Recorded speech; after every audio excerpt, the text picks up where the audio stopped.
Let's talk to Justin Urquhart-Stewart, who is, of course, an economist, and not like Rachel Reeves. He's a proper economist. He actually knows what he's doing. Justin, very good morning to you. Good morning to you, Mike. Good to see you. Not many great indicators coming out of the Treasury or the government lately. I mean, we've got growth pretty much stagnating. We've got inflation sort of staying roughly where it was, I suppose. We haven't got any interest rates coming back down to help mortgage borrowers. So what's the prognosis for the next sort of month or so? Well, one of the big problems is, of course, we've had this issue with America and are we having tariffs or not? Yeah. So to start with, we had a deal where I thought it was quite straightforward. Then, of course, we had Liberation Day, tariffs actually then going up all over the place, and then, of course, tariffs coming down because we've done a deal. Yes. But then, of course, the deal means actually tariffs end up higher than they were before. So anyone trying to run a business in the meantime would have said, well, hang on, am I going to do a deal now, or should I wait till we've got these new tariffs in? Oh, that's good news. Oh, it's bad news. Oh, I have no idea what's going on next. The result is we've been able to tell business that actually you don't have the confidence to actually know what happens next.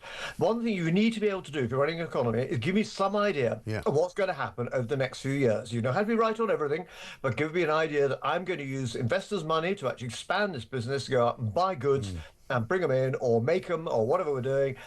Give me some idea. If you don't give me any clear idea and you end up making life confusing, what happens? The answer is nothing. We end up just stopping. And when you stop, that means that the economy slows down. That means actually the speed of the economy slows, and that's when you start getting close to recession.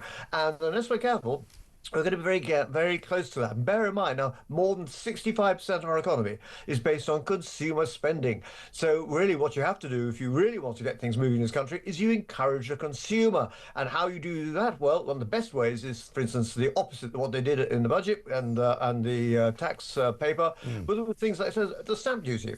Actually, get rid of stamp duty on houses, get people to move house. If they move house, they sort of change the kitchen, the bathroom, everything else goes. They spend an awful lot more money.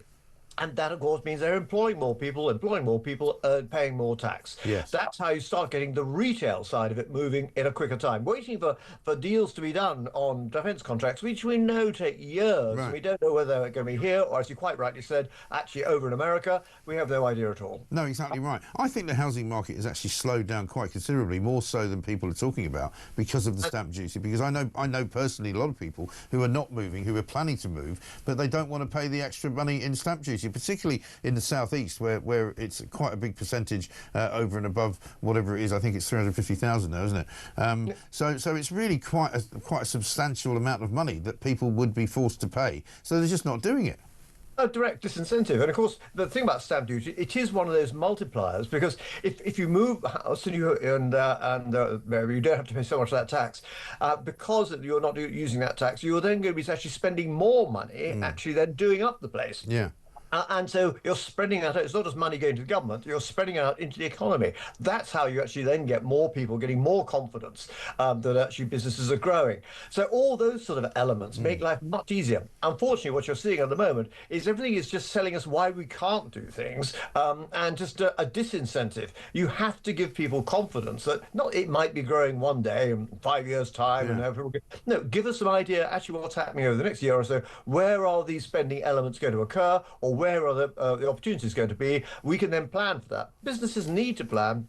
If they don't do that, they don't have the confidence. If they don't have confidence, nothing happens. Exactly right. And we keep being told, though, by Rachel Reeves and Keir Starmer that, you know, we're fixing the foundations, the economy's growing, business is booming, we're back in business. He put out a video, one of those ridiculous videos with the stupid music on it, just a couple of days ago, saying, you know, Britain's back in business. There are lots of pictures of him shaking hands with people at Jaguar Land Rover. Well, it doesn't really mean anything to the man on the street or the woman on the street. No, what they need to know is actually, are they actually going to get more money in their pocket to be able to go out and spend? And merely coming up with big issues with regard to car deals in terms of trade deals and things like that are fine. That's a great base for good headlines, but doesn't affect the individuals directly. You need to be able to get through to the individuals and their own spending. And how do you do that? What are the things they're going to be spending money? It'll be directly things like food.